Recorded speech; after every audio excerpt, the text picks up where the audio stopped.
5 जुगाड़ू बहू के ससुराल की पहली शादी।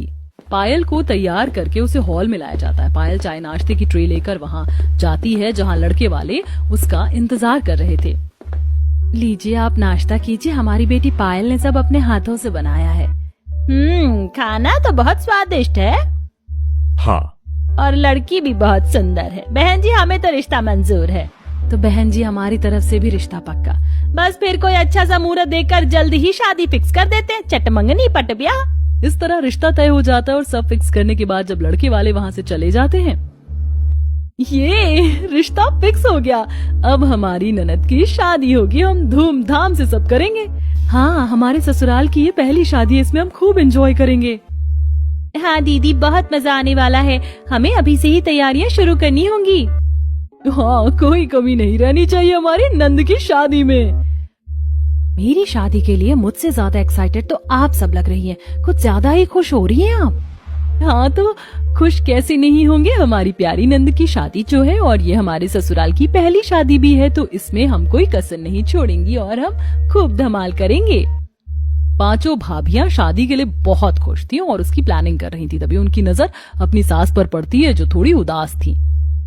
क्या बात है मम्मी जी, कोई परेशानी है? हाँ, शादी बरसात के मौसम में फिक्स हुई और बारिश का मौसम है तो कुछ ना कुछ परेशानी तो जरूर लाएगा। अरे तो क्या हुआ मम्मी जी, एक बारिश ही तो है, इसमें इतना परेशान होने वाली क्या बात है? हम है ना, चिंता मत कीजिए, हम सब संभाल लेंगे। बस उसी दिन से घर में शादी की तैयारियां होनी शुरू हो जाती हैं। घर में खुशी का माहौल छाया हुआ था। सबसे ज्यादा खुशी तो 5 बहुओं को ही हो रही थी कि एक दिन चलिए आज हम शॉपिंग करने चलते हैं। पायल के लिए बहुत सारे कपड़े भी तो खरीदने हैं, उसकी शादी का लहंगा भी लाना है। सिर्फ कपड़े ही नहीं, बहुत सारा सामान खरीदना है। मैंने सारी लिस्ट बना ली है। हाँ ठीक है, जब लिस्ट तैयार हो गई है तो चलो सामान ले ही आते हैं। तीनों सास बहुएं शॉपिंग करने जाती हैं, लेकिन जब वो वापस घर लौट रही थी तब बहुत तेज बारिश हो जाती, जिसकी वजह से घर आते आते सब पूरी तरह भीग जाते हैं। देखा, मैंने कहा था ना, बारिश में शादी करना बिल्कुल आसान नहीं। कोई बात नहीं मम्मी जी, इसमें परेशानी की क्या बात है, शादी के साथ साथ हम बारिश का भी मजा ले लेंगे। दिन गुजरते हैं और शादी का दिन नजदीक आ रहा था। एक दिन, पायल चलो हम तुम्हारा लहंगा ले आते हैं, अब तक तो सिल भी गया होगा। हाँ भाभी, चलो चलते हैं, मैं भी तो देखूं मेरा लहंगा कैसा बना है। हाँ चलो। दोनों ननद भाभी दर्जी के पास जाती हैं और वहाँ से लहंगा लेने के बाद मार्केट का सारा काम खत्म करके शाम को घर वापस लौटती हैं। फिर अगले दिन जब पायल लहंगा ट्राई करती है, लेकिन उसे लहंगा आता ही नहीं क्योंकि उसका साइज छोटा था। भाभी, मुझे तो ये लहंगा आ ही नहीं रहा है, ये लहंगा तो छोटा है, अब मैं क्या करूँगी भाभी? क्या कहा, लहंगा छोटा है? लेकिन ऐसा कैसे हो सकता है, हमने तो टेलर को सही नाप दिया था। सब टेलर की गलती है, हमें अभी उसके पास जाना चाहिए और अभी इस लहंगे को ठीक करवा कर आते हैं। हाँ, और उस टेलर को अच्छे से सुना कर भी आना, ऐसे कैसे इतनी बड़ी लापरवाही कर सकता है वो। पायल और उसकी भाभियां जब टेलर की दुकान पर जाती हैं तो वहां जाकर उन्हें पता चलता है कि टेलर तो वहां है ही नहीं, वो किसी काम से दूसरे शहर गया और कुछ दिन बाद ही लौटेगा। भाभी, अब मैं क्या करूंगी? 3 दिन बाद ही मेरी शादी है, अब तो कुछ नहीं हो सकता। इतनी जल्दी लहंगा ठीक कैसे होगा, सब खराब हो गया भाभी। पायल तुम शांत हो जाओ, कुछ खराब नहीं हुआ है। हाँ, हम कुछ जुगाड़ करते हैं और तुम्हारा लहंगा ठीक करते हैं। सभी घर वापस आ जाते हैं और पायल की 5 भाभियां उस लहंगे को ठीक करने में लग जाती हैं। वो एक्स्ट्रा कपड़ा और कुछ सुंदर फूल लेकर उस मटेरियल से लहंगे का कपड़ा बढ़ाकर उसे ठीक कर देती हैं। वाह भाभी, आप सबने तो कमाल कर दिया। देखो तो अब ये लहंगा मुझे कितना अच्छी तरह से फिट हो रहा है। सच में आप लोग तो बिल्कुल कमाल हो। हमने कहा था ना कि हम सब ठीक कर देंगे। हाँ भाभी, नहीं तो मुझे तो बहुत टेंशन हो रही थी। तुम्हारी जुगाड़ू भाभियों के रहते तुम्हें टेंशन लेने की कोई जरूरत नहीं है। हाँ, हम जुगाड़ करके कुछ भी सही कर सकते हैं। हाँ भाभी, क्योंकि आप सब बेस्ट हो। अब शादी का दिन बस नजदीक आ ही रहा था। पहले हल्दी फंक्शन हुआ, उसके बाद मेहंदी फंक्शन था, लेकिन उस दिन फिर से एक प्रॉब्लम हो गई। अब तक मेहंदी वाली क्यों नहीं आई? तभी वहाँ विमला आती है। मेहंदी वाली आज नहीं आ पाएगी क्योंकि उसकी तबीयत ठीक नहीं है। क्या? अगर वो नहीं आएगी तो मुझे मेहंदी कैसे लगेगी? लेकिन उसने हमें एंड टाइम पर ही क्यों बताया, पहले क्यों नहीं बताया? उसने मुझे शाम को फोन किया था, लेकिन मैं काम में बिजी थी इसलिए बात नहीं कर पाई। तो अब हम क्या करेंगे? मेरे पास एक मेहंदी वाली का नंबर है, मैं उससे बात करके पूछती हूँ। रितु उस मेहंदी वाली को कॉल करती है और उससे बात करने के बाद, क्या हुआ भाभी, क्या कुछ बात बनी? नहीं, आज उसकी कहीं और बुकिंग है, वो आज नहीं आ सकती। अब क्या करें, ऐसे तो मेहंदी का फंक्शन हो ही नहीं पाएगा। अरे ऐसे कैसे नहीं हो पाएगा, हम है ना तुम्हारी जुगाड़ू भाभियां, हम किसी से कम थोड़ी हैं। हम अभी कुछ तिकड़म करते हैं। हाँ, इतना काम तो हमें भी करना आता है, तुम चिंता मत करो, हम अभी अपने जुगाड़ से तुम्हें सुंदर सी मेहंदी लगाएंगे। बस फिर पायल की पांचों भाभियां जुगाड़ करके सुंदर से मेहंदी का डिजाइन बनाती हैं और इस तरह उसका मेहंदी का फंक्शन भी अच्छे से पूरा हो जाता है। अगले दिन पायल की शादी थी और पायल लहंगा पहनकर तैयार होकर अपने कमरे में परेशान बैठी थी।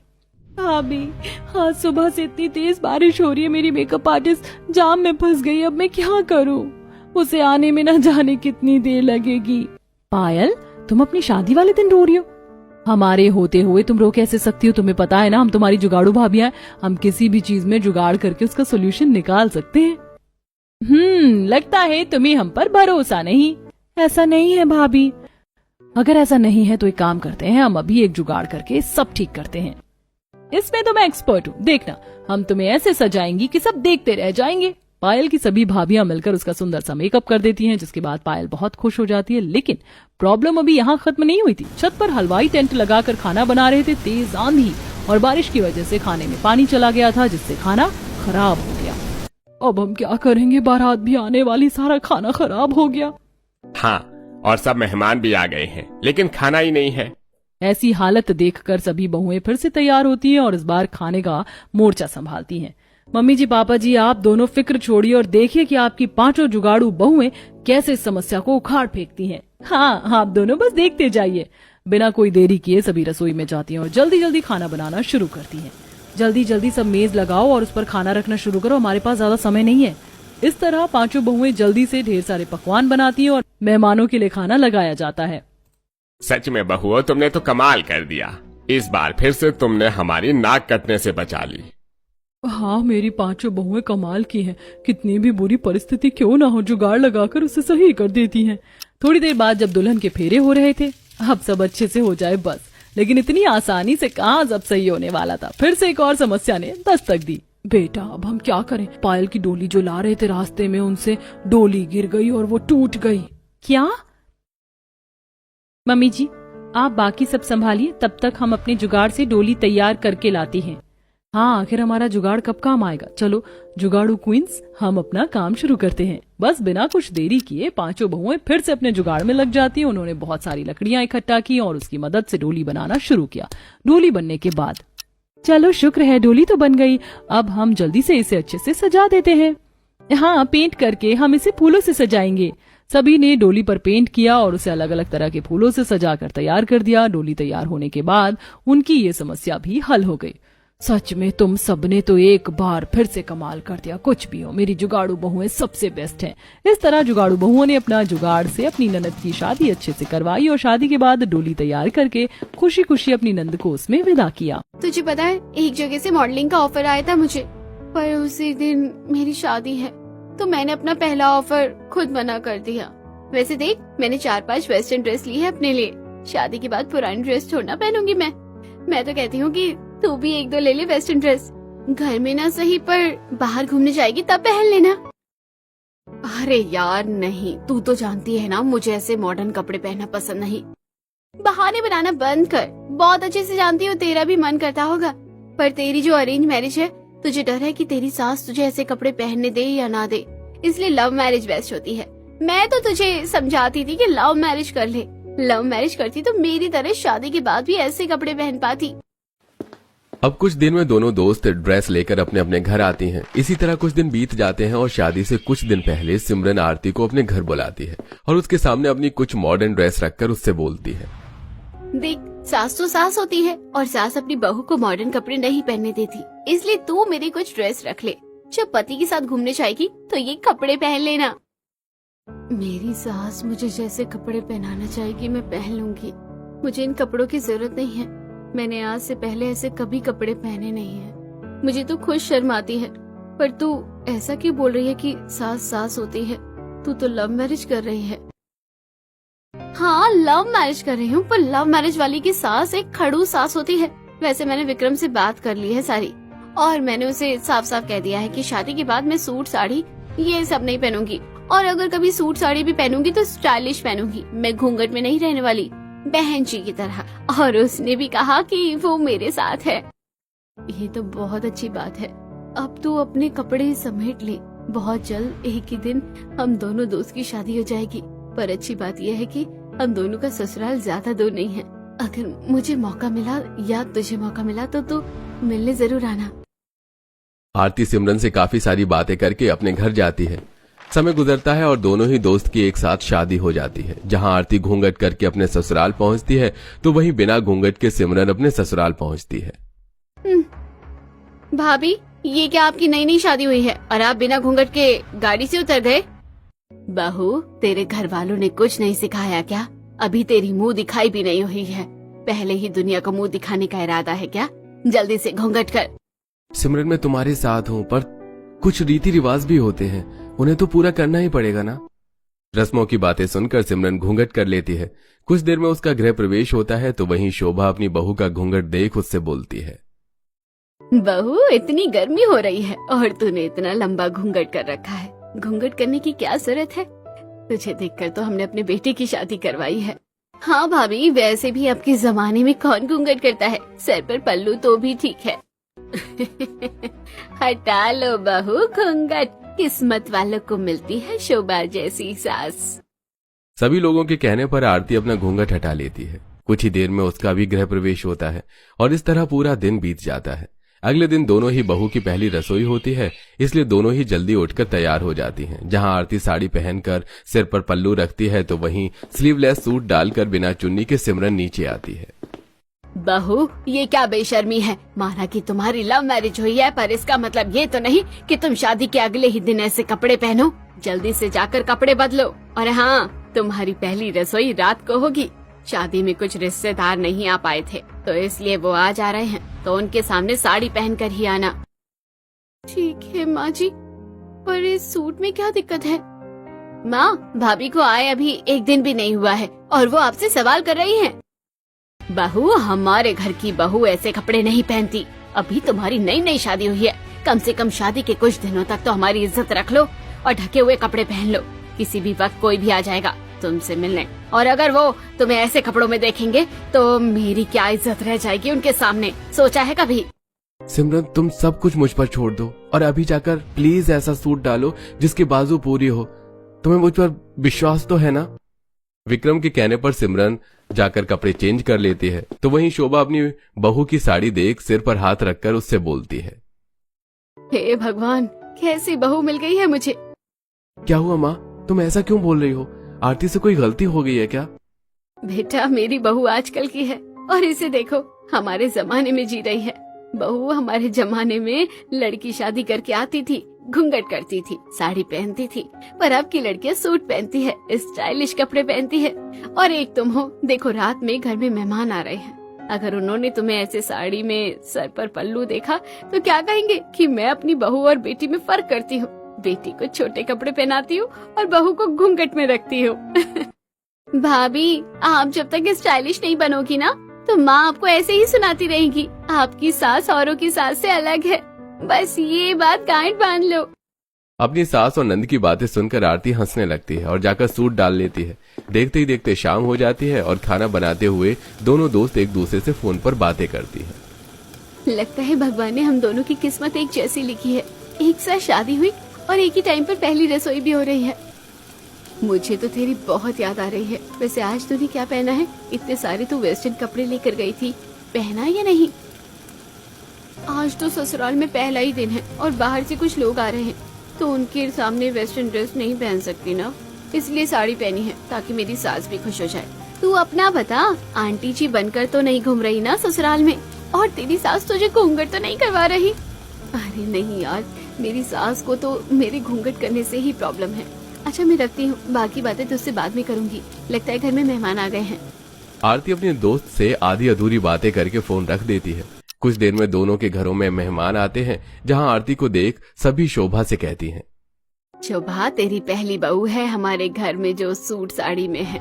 अपनी बहू को थोड़ा बोल, खुद को बदले। कहीं ऐसे तो नहीं तूने ही बेचारी को ऐसे कपड़े पहनने के लिए मजबूर किया हो? बहू, अगर तुम्हारी सास ने जबरदस्ती तुम्हें ऐसे कपड़े पहनाए ना तो मुझे बताओ, मैं तुम्हारी सास की जेठानी हूँ मैं इसके कान मोड़ दूंगी। नहीं ताई जी, माँ जी तो मुझे कल से ही कह रही थी कि मैं आजकल की बहू की तरह रहूं और जो मेरा दिल करे वो पहन लूं। मुझे तो ऐसे ही कपड़े कंफर्टेबल लगते हैं। अगर ऐसी बात है तो ठीक है, अगर तुम्हारी सास कभी तुम्हें परेशान करे तो मुझे जरूर बताना।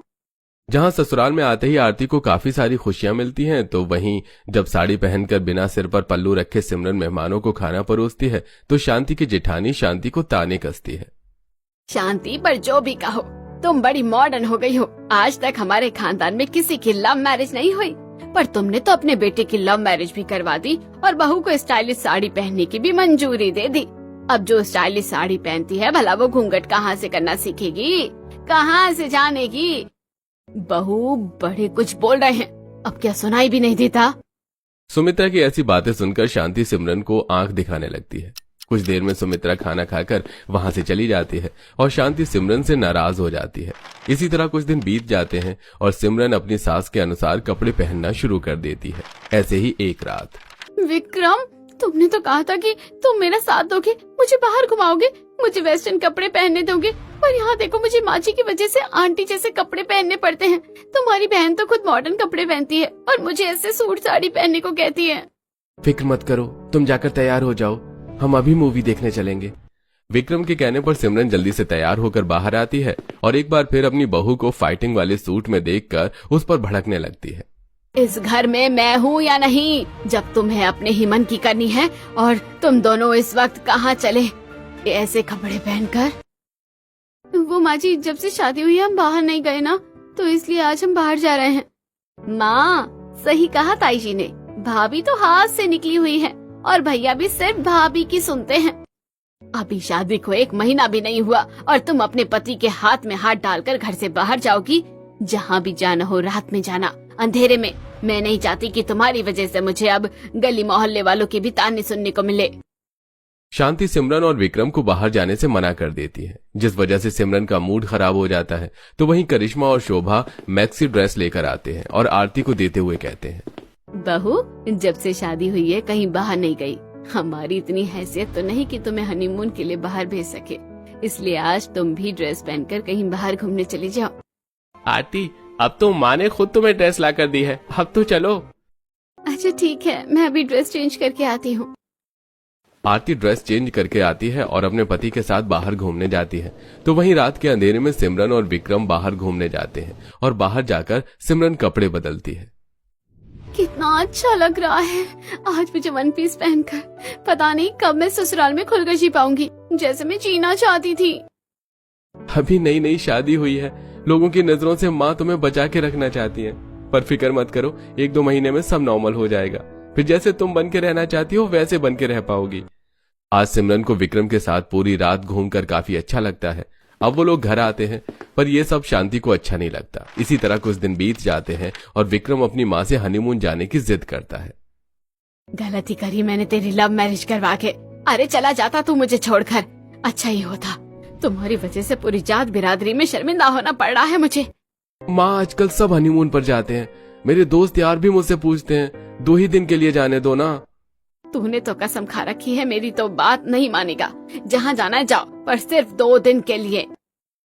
बड़ी मुश्किल से शांति उन्हें हनीमून भेजने के लिए राजी होती है। अगले ही दिन विक्रम और सिमरन हनीमून के लिए पहाड़ों पर जाते हैं, जहाँ सिमरन अपनी महंगी वेस्टर्न ड्रेस पहनती है और अपने पति के साथ ट्रैकिंग करती है। मैं सही थी, लव मैरिज के बहुत फायदे हैं। अगर अरेंज मैरिज करती तो पति भी नहीं सुनता, पर यहाँ तो मेरा पति भी मेरी सुनता है। सुनना तो पड़ेगा ही, तुमसे वादा जो किया था। विक्रम, वो देखो मैगी, पहाड़ों की मैगी खाने का मजा ही कुछ और है। अपने पति के साथ सिमरन पहाड़ों की मैगी खाती है और काफी सारी फोटोज लेती है। 2 दिन के बाद अपने हनीमून से वापस आती है और अपने दोस्त को फोन करके सारी बात बताती है। ये तो बहुत अच्छी बात है, तेरे सपने पूरे हो रहे हैं। वैसे हम दोनों का ससुराल पास में ही है, कभी मौका मिले तो मिलने के लिए आना, तेरी बहुत याद आती है। जरूर आऊंगी, बस थोड़ा सब्र कर। अगर तू नहीं आ पाएगी तो मुझे बता देना, मैं आ जाऊंगी। अरे मैंने तुझे बोल दिया है ना, मैं आ जाऊंगी। चल अच्छा, मैं रखती हूँ। सिमरन फोन रखकर फिर से अपनी सास के हिसाब से कपड़े पहनकर घर के काम करने लगती है। समय गुजरता है और एक दिन जब शांति और काजल घर में नहीं होते तो सिमरन घूंघट करके अपनी दोस्त से मिलने उसके घर जाती है और उसके घर में जाकर अपना घूंघट हटाती है। ये क्या, तू मुझसे मिलने के लिए घूंघट करके आई है? पर तू तो कह रही थी कि शादी के बाद तू अपने हिसाब से कपड़े पहनेगी, फिर ये घूंघट। अरे यार, अभी नई नई शादी हुई है ना, तो सास के हिसाब से चलना ही पड़ेगा। पर विक्रम ने बोला है कि ये सिलसिला ज्यादा दिन नहीं चलेगा, बस थोड़ी सी पुरानी हो जाओ तो इस घूंघट से भी छुटकारा मिलेगा। पर एक मिनट, तेरा ड्रेसिंग सेंस तो पहले से काफी चेंज हो गया है। ये सब मेरी सास और ननद की मेहरबानी है। उनको बिल्कुल भी नहीं पसंद जब मैं घूंघट करती हूँ या बहन जी की तरह साड़ी पहन के रहती हूँ। उनका कहना है कि आजकल की बहुएं बहुत एडवांस है और मैं भी थोड़ी मॉडर्न बनकर रहूं। आरती की बात सुनकर सिमरन काफी हैरान होती है और अपने घर जाती है और बाहर से सिमरन को आता देख शांति उस पर नाराज होती है। मैं 10 मिनट के लिए घर से बाहर क्या गई, तूने अपनी मनमानी शुरू कर दी। आने दे, आज मैं विक्रम को बताऊंगी तेरी इन हरकतों के बारे में। पर माँ जी, मैं घूंघट करके गई थी। रहने दो भाभी, जब आप बिना पूछे घर से बाहर जा सकती हो तो बाहर जाकर घूंघट हटाना आपके लिए कौन सी बड़ी बात होगी। आप चाहती ही हैं कि लोग माँ को ताने दें। अपनी नंद और सास की ऐसी बातें सुनकर सिमरन रोती हुई ऊपर जाती है और घर आते ही शांति अपने बेटे के कान भरती है। समय गुजरता है और एक दिन जब सिमरन छत पर घूंघट में कपड़े डाल रही होती है तो उसकी नजर नीचे जाती है और वो देखती है कि उसकी दोस्त अपने पति के साथ हाथ पकड़कर बाहर घूमने के लिए जा रही है।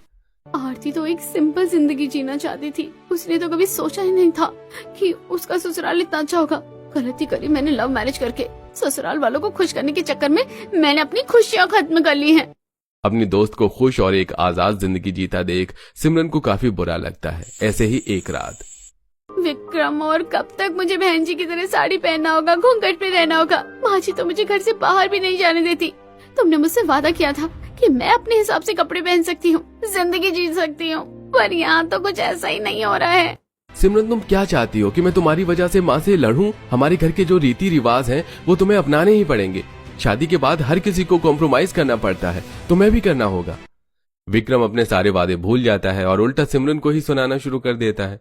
समय गुजरता है और एक दिन कमरे में बैठकर सिमरन फोन चला रही होती है और वो देखती है कि उसकी दोस्त ने अपने पति के साथ मॉडर्न कपड़े में फोटो डाली है। ये देख वो अपने हनीमून की फोटो देखने लगती है और कुछ फोटो अपलोड कर देती है। फोटो अपलोड करने के 1 घंटे बाद शांति की जेठानी शांति को फोन करती है। शांति, मुझे लगा था कि सिर्फ तुमने अपनी बहू को घर में छूट दे रखी है, पर मैं ये नहीं जानती थी कि तुमने अपनी बहू को इतनी छूट दे रखी है कि वो बाहर ऐसे छोटे कपड़े पहनती है और अपने पति के साथ ऐसे फोटो सोशल मीडिया पर अपलोड कर रही है। सुमित्रा की बात सुनकर शांति पूरा घर सिर पर उठा लेती है और विक्रम के आते ही सिमरन को खरी खोटी सुनाने लगती है। मैं तो पहले से ही जानती थी इसके चाल चलन ठीक नहीं है। जो लड़की मॉडलिंग करना चाहती हो वो भला ससुराल कैसे संभाल सकती है? इसने तो हमारी इज्जत की धज्जियां उड़ा रखी है। कैसी फोटो सोशल मीडिया पर अपलोड की है इसने। लोग मुझे फोन करके बोल रहे हैं, बता अब तू हमारी इज्जत क्या रही। विक्रम, सुन क्या रहे हो? माँ को बताओ कि मैंने तुम्हारे साथ ही फोटो डाली है और इसमें गलत क्या है? सिमरन, हमारे घर की बहू को इतनी छूट नहीं है जितनी तुम्हें मिली है और हमारे घर की बहू सोशल मीडिया पर अपनी फोटो नहीं डालती और मैंने तुम्हें मना किया था हनीमून की फोटो अपलोड ना करने को। अभी डिलीट करो। बस बहुत हो गया, और तुम लोगों की मनमानी बर्दाश्त नहीं कर सकती मैं। ससुराल में जाकर ससुराल के हिसाब से ढलना पड़ता है, पर इसका मतलब ये नहीं कि मैं जीना ही छोड़ दूं। देखा बेटा, इसकी जुबान कितनी ज्यादा चलने लगी है। शादी के 2 महीने हुए नहीं कि ये हमारे साथ ऐसे पेश आ रही है।